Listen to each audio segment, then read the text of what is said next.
ಸಹೃದಯಿ ಕೇಳುಗರೆ, ರೇಡಿಯೋ ಮಣಿಪಾಲ್ ಸಮುದಾಯ ಬಾನುಲಿ ಕೇಂದ್ರವು ಡಾಕ್ಟರ್ ಶಿವರಾಮ ಕಾರಂತ ಟ್ರಸ್ಟ್ ಉಡುಪಿ ಜಿಲ್ಲೆ ಇದರ ಸಹಕಾರದೊಂದಿಗೆ ಅರ್ಪಿಸುತ್ತಿದೆ ಸರಣಿ ಕಾರ್ಯಕ್ರಮ ಕಾರಂತಯಾನ.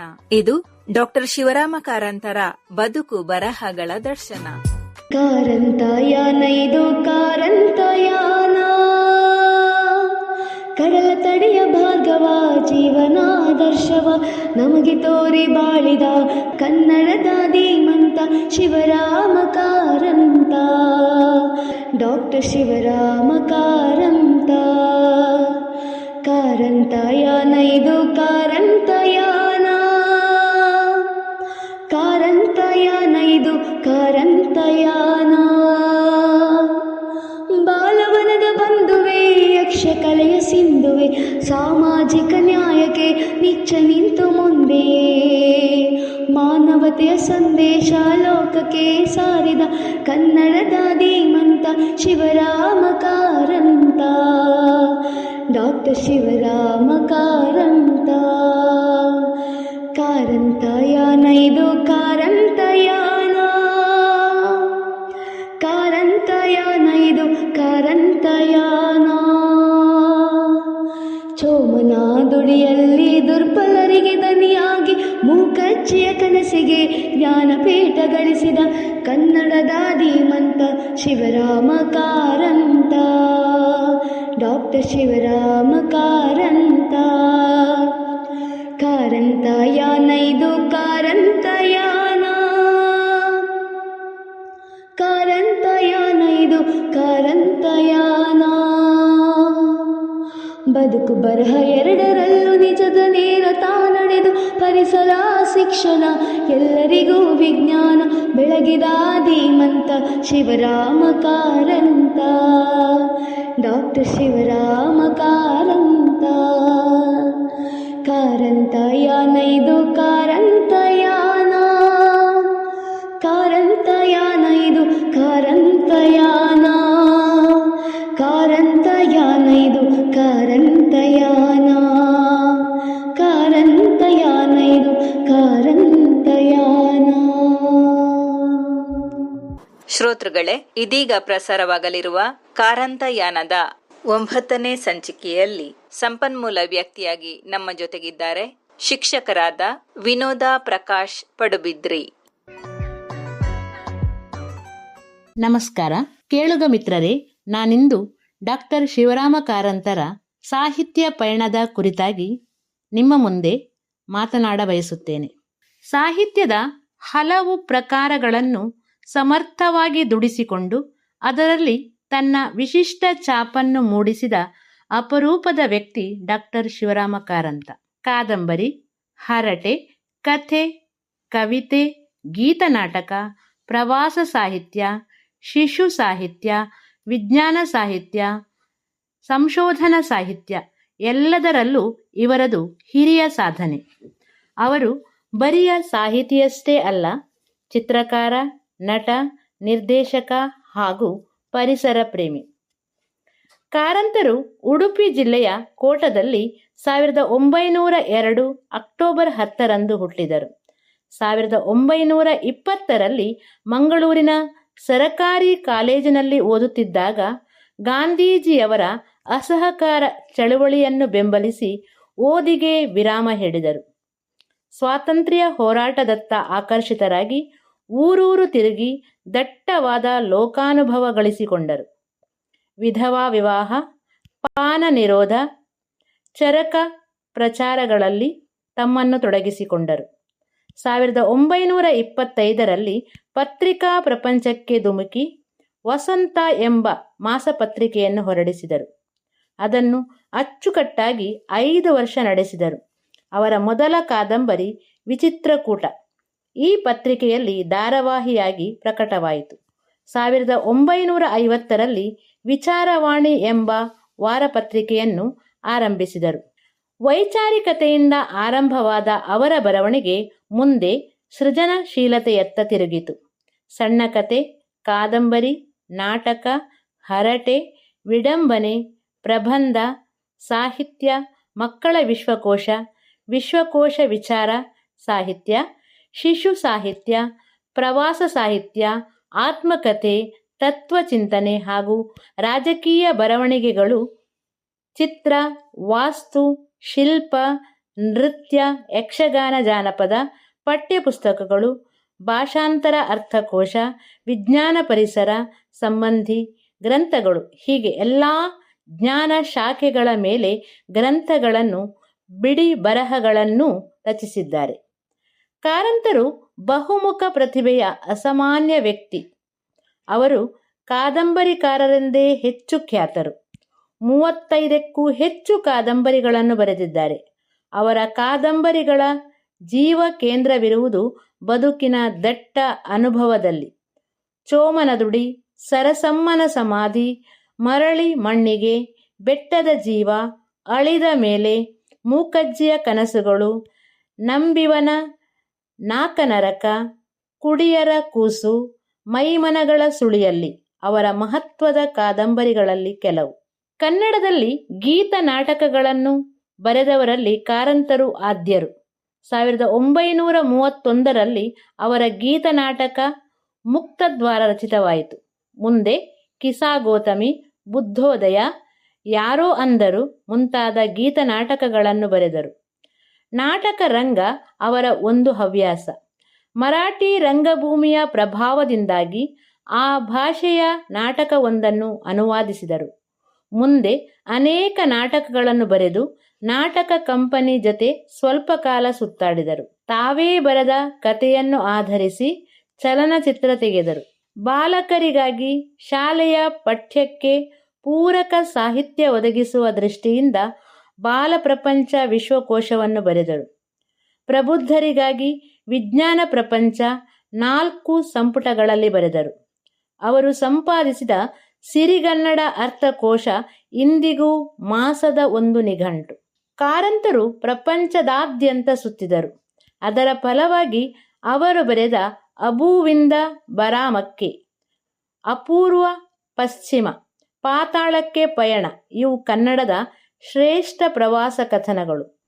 ಹುಚ್ಚು ಮನಸ್ಸಿನ 10 ಮುಖಗಳು, ಸ್ಮೃತಿಪಟಲದಿಂದ ಕೃತಿಗಳು, ಆತ್ಮವೃತ್ತದ ವಿಶಿಷ್ಟ ಮಾದರಿಗಳು, ವಾಸ್ತುಶಿಲ್ಪ, ಶಿಲ್ಪಕಲೆ, ಚಿತ್ರಕಲೆಗಳನ್ನು ನೋಡಿ ಅಧ್ಯಯನ ಮಾಡಿ ಆನಂದಿಸುವುದು, ಛಾಯಾಚಿತ್ರಗಳನ್ನು ತೆಗೆದುಕೊಳ್ಳುವುದು ಅವರಿಗೆ ಮೊದಲಿನಿಂದಲೂ ಬಂದ ಪ್ರವೃತ್ತಿ. ಕರಾವಳಿ ಯಕ್ಷಗಾನಕ್ಕೆ ಕಾಯಕಲ್ಪವನ್ನು ಮಾಡಿ ಅದರ ಆಂತರಿಕ ವಿಕಾಸಕ್ಕೆ ಅನುವು ಮಾಡಿಕೊಟ್ಟರು. ಅವರು ಯಕ್ಷಗಾನ ರಂಗದ ಸಮಗ್ರ ಅಧ್ಯಯನ ನಡೆಸಿ ಯಕ್ಷಗಾನ ಬಯಲಾಟ ಎಂಬ ಗ್ರಂಥವನ್ನು ಬರೆದರು. ಈ ಗ್ರಂಥಕ್ಕೆ ಸ್ವೀಡನ್ ದೇಶದ ಪ್ರಶಸ್ತಿ ಬಂದಿತು. ಮುಂದೆ ಕೇಂದ್ರ ಸಾಹಿತ್ಯ ಅಕಾಡೆಮಿಯ ಪ್ರಶಸ್ತಿಯೂ ದೊರೆಯಿತು. ಕರ್ನಾಟಕ ರಾಜ್ಯ ಸಾಹಿತ್ಯ ಅಕಾಡೆಮಿ, ಕೇಂದ್ರ ಸಾಹಿತ್ಯ ಅಕಾಡೆಮಿ, ಸಂಗೀತ ಕಲಾ ಅಕಾಡೆಮಿಗಳು, ವಿವಿಧ ವಿಶ್ವವಿದ್ಯಾಲಯಗಳು ಕಾರಂತರಿಗೆ ಪ್ರಶಸ್ತಿ, ಫೆಲೋಶಿಪ್, ಡಾಕ್ಟರೇಟುಗಳನ್ನು ನೀಡುವ ಮೂಲಕ ತಮ್ಮ ಗೌರವವನ್ನು ಹೆಚ್ಚಿಸಿಕೊಂಡಿವೆ. ಕರ್ನಾಟಕ ರಾಜ್ಯ ಸರ್ಕಾರದ ಪಂಪ ಪ್ರಶಸ್ತಿ ಅವರಿಗೆ ಲಭಿಸಿದೆ. ಭಾರತದ ಅತ್ಯುಚ್ಚ ಸಾಹಿತ್ಯ ಪ್ರಶಸ್ತಿಯಾದ ಜ್ಞಾನಪೀಠ ಪ್ರಶಸ್ತಿ ಬಂದಿದೆ. ದಾದಾಬಾಯಿ ನವರೋಜಿ ಪ್ರಶಸ್ತಿ, ಕ್ಯಾಂಬೆಲ್ ಸ್ಮಾರಕ, ಬಂಗಾರದ ಪದಕ ಮುಂತಾದ ಗೌರವಗಳು ಕಾರಂತರಿಗೆ ಸಂದಿವೆ. ಹೀಗೆ ಕನ್ನಡ ಸಾಹಿತ್ಯ ಲೋಕವನ್ನು ಬೆಳಗಿಸಿ ಶ್ರೀಮಂತಗೊಳಿಸಿದ ಡಾಕ್ಟರ್ ಶಿವರಾಮ ಕಾರಂತ ಅವರಿಗೆ ಕನ್ನಡ ವಿಶ್ವವಿದ್ಯಾಲಯವು ನಾಡೋಜ ಗೌರವ ಮನ್ನಣೆಯನ್ನು ನೀಡಿದೆ. ಆಧುನಿಕ ಕನ್ನಡ ಸಾಹಿತ್ಯ ಬಗೆಗೆ ಹೇಳುವುದಾದರೆ ಅದರಲ್ಲಿ ಡಾಕ್ಟರ್ ಶಿವರಾಮ ಕಾರಂತರ ಹೆಸರು ಬಂದೇ ಬರುತ್ತದೆ. ಬೇಂದ್ರೆ, ಕುವೆಂಪು, ಕಾರಂತ, ಮಾಸ್ತಿ, ಡಿವಿಜಿ ಹೀಗೆ ಈ ಮೊದಲಿಗರಲ್ಲಿ ಕಾರಂತರ ವೈಶಿಷ್ಟ್ಯವನ್ನು ಹೇಳುವುದಾದರೆ ಅವರು ಗುಣಮಟ್ಟದ ಮತ್ತು ಗಾತ್ರ ಎರಡನ್ನೂ ನೀಡಿದವರು. ಅವರು ಬರೆಯಲು ಆರಂಭಿಸಿದ ದಿನಗಳಲ್ಲಿ ಗುಣಮಟ್ಟದಷ್ಟೇ ಗಾತ್ರಕ್ಕೂ ಮಹತ್ವವಿತ್ತು. ಏಕೆಂದರೆ ಕನ್ನಡದಲ್ಲಿ ಪ್ರಸ್ತುತ ಓದುವುದಕ್ಕೇನಿದೆ ಎಂದು ಹೇಳಬಹುದಾಗಿದ್ದ ಕಾಲ ಅದು. ಕಥೆ, ಕಾವ್ಯ, ಕಾದಂಬರಿ, ವಿಚಾರ ಸಾಹಿತ್ಯ ಎಲ್ಲದರಲ್ಲೂ ಹೆಚ್ಚೇನೂ ಇಲ್ಲದಿದ್ದ ಕಾಲವದು. ಎಲ್ಲವೂ ಇನ್ನಷ್ಟೇ ಬರಬೇಕು ಎಂಬಂತಿತ್ತು. ಮಕ್ಕಳ ಸರ್ವತೋಮುಖ ಜ್ಞಾನದ ವಿಕಾಸಕ್ಕಾಗಿ ಕಾರಂತರು ರಚಿಸಿದ ಬಾಲ ಪ್ರಪಂಚವೆಂಬ 3 ಬೃಹತ್ ಸಂಪುಟಗಳು ಇಂದಿಗೂ ಕನ್ನಡ ಭಾಷೆಯಲ್ಲಿ ಅದ್ವಿತೀಯ. ಓದುಗರಿಗೆ ಕಾರಂತರು ಕೊಟ್ಟಿದ್ದ ಈ ಮಕ್ಕಳ ಸಾಹಿತ್ಯ ವಿಕಸನದ ಪ್ರತೀಕವಾಗಿ ಕೂಡಿರುವುದನ್ನು ಅವರು ಆರಿಸಿಕೊಂಡಿದ್ದ ಕಥೆಗಳು ತಿಳಿಸುತ್ತವೆ.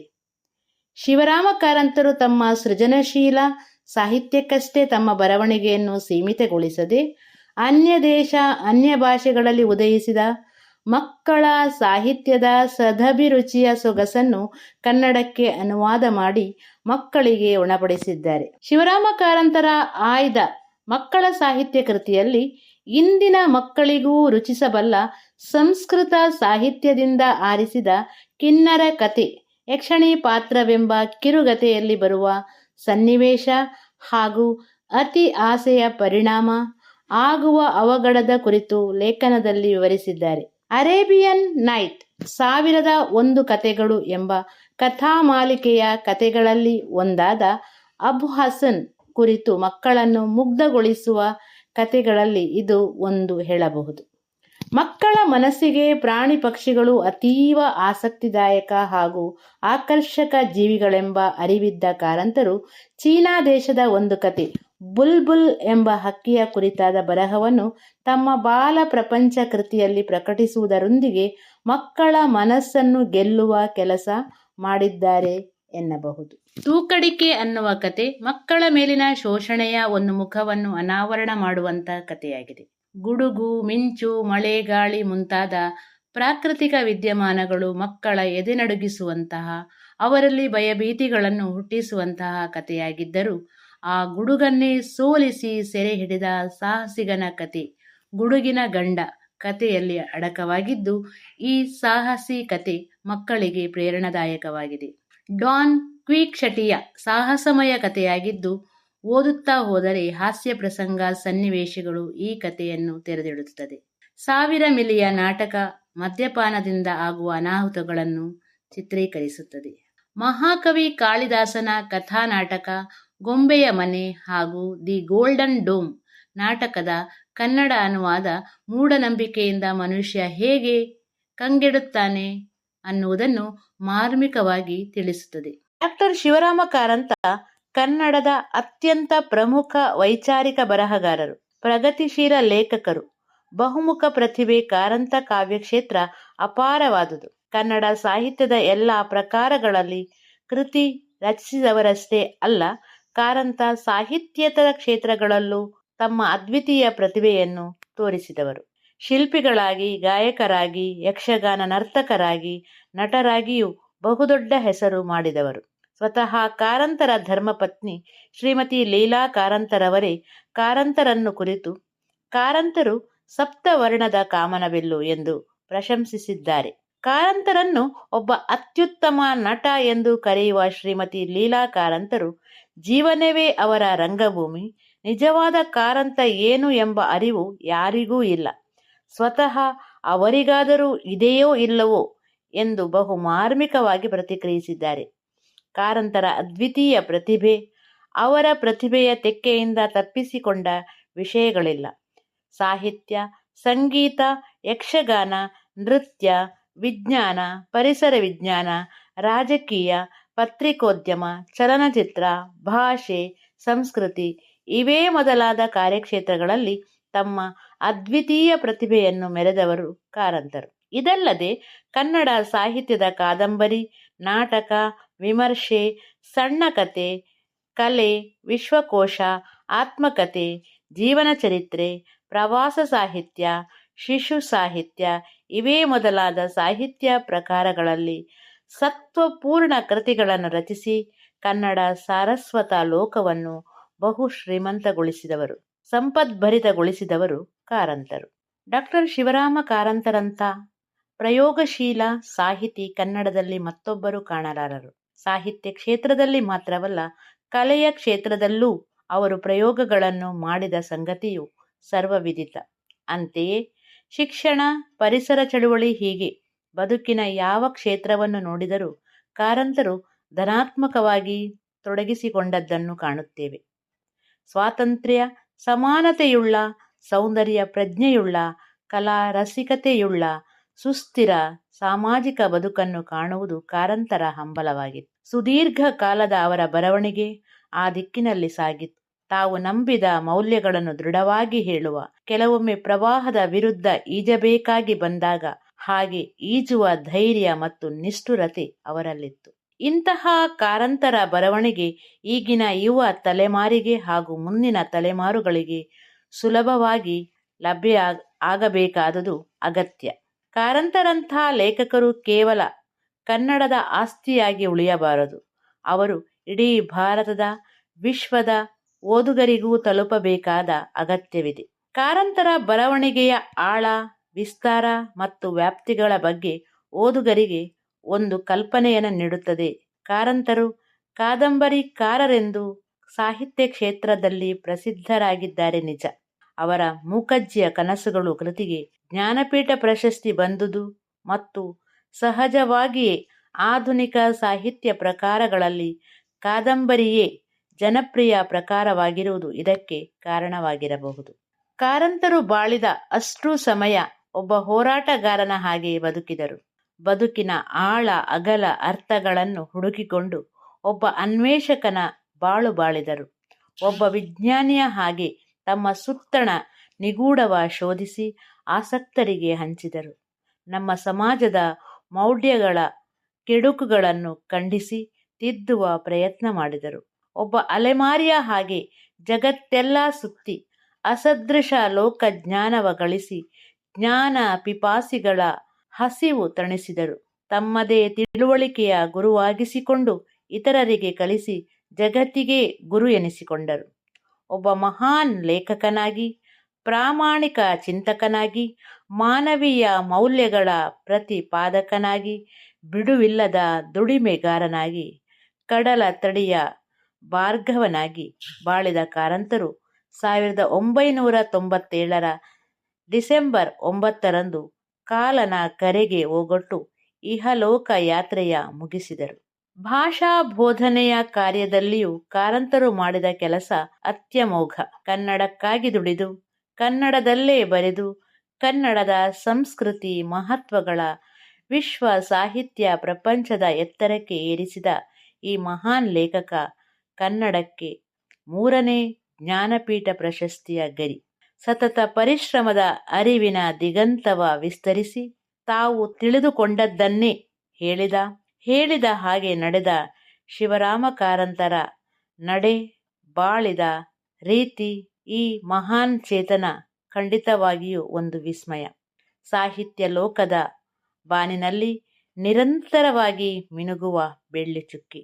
ಕಾರಂತರಿಗೆ ಕಾರಂತರೇ ಸಾಟಿ. ಮತ್ತೆ ಭೇಟಿಯಾಗೋಣ. ನಮಸ್ಕಾರ. ಕಾರಂತಯಾನ ಇದು ಕಾರಂತಯಾನ, ಕಡಲ ತಡೆಯ ಭಾರ್ಗವ ಜೀವನಾದರ್ಶವ ನಮಗೆ ತೋರಿ ಬಾಳಿದ ಕನ್ನಡದ ಧೀಮಂತ ಶಿವರಾಮ ಕಾರಂತ. ಪ್ರಿಯ ಕೇಳುಗರೆ, ಇದುವರೆಗೆ ಡಾಕ್ಟರ್ ಶಿವರಾಮ ಕಾರಂತ ಟ್ರಸ್ಟ್ ಉಡುಪಿ ಜಿಲ್ಲೆ ಇದರ ಸಹಕಾರದೊಂದಿಗೆ ಮೂಡಿಬಂದ ಕಾರಂತಯಾನದ ಇಂದಿನ ಸರಣಿ ಕಾರ್ಯಕ್ರಮದಲ್ಲಿ ಸಂಪನ್ಮೂಲ ವ್ಯಕ್ತಿಯಾಗಿ ನಮ್ಮೊಂದಿಗೆ ಮಾತನಾಡಿದವರು ಶಿಕ್ಷಕರಾದ ವಿನೋದ ಪ್ರಕಾಶ್ ಪಡುಬಿದ್ರಿ. ಸಾಮಾಜಿಕ ನ್ಯಾಯಕ್ಕೆ ನಿಚ್ಚ ನಿಂತು ಮುಂದೆ ಮಾನವತೆಯ ಸಂದೇಶ ಲೋಕಕ್ಕೆ ಸಾರಿದ ಕನ್ನಡದ ಧೀಮಂತ ಶಿವರಾಮ ಕಾರಂತ, ಡಾಕ್ಟರ್ ಶಿವರಾಮ ಕಾರಂತ. ಪ್ರವೀಣ ಅಮ್ಮೆಂಬಳ ಅವರ ಸಾಹಿತ್ಯದಲ್ಲಿ ಮೂಡಿಬಂದ ಶೀರ್ಷಿಕೆ ಗೀತೆಗೆ ಧ್ವನಿಯಾದವರು ತೇಜಸ್ವಿನಿ ಅನಿಲ್ ರಾಜ್ ಮಣಿಪಾಲ. ಕಾರಂತಯಾನ ಸರಣಿ ಕಾರ್ಯಕ್ರಮ ಪ್ರತಿ ಸೋಮವಾರ ಸಂಜೆ 5:30ಕ್ಕೆ ಪ್ರಸಾರಗೊಳ್ಳಲಿದ್ದು, ಮಂಗಳವಾರ ಮಧ್ಯಾಹ್ನ 1:30ಕ್ಕೆ ಮರುಪ್ರಸಾರವಾಗಲಿದೆ. ಹೀಗೆ ಕೇಳ್ತಾ ಇರಿ ಸಮುದಾಯ ಬಾನುಲಿ ಕೇಂದ್ರ ರೇಡಿಯೋ ಮಣಿಪಾಲ್ 90.4 ಮೆಗಾಹರ್ಟ್ಸ್ ನಲ್ಲಿ. ಈಗ ಮೊಬೈಲ್ ಆಪ್ನಲ್ಲೂ ಲಭ್ಯ. ಇದು ಕಾರಂತಯಾನ, ಕಾರಂತಯಾನ ಇದು ಕಾರಂತಯಾನ.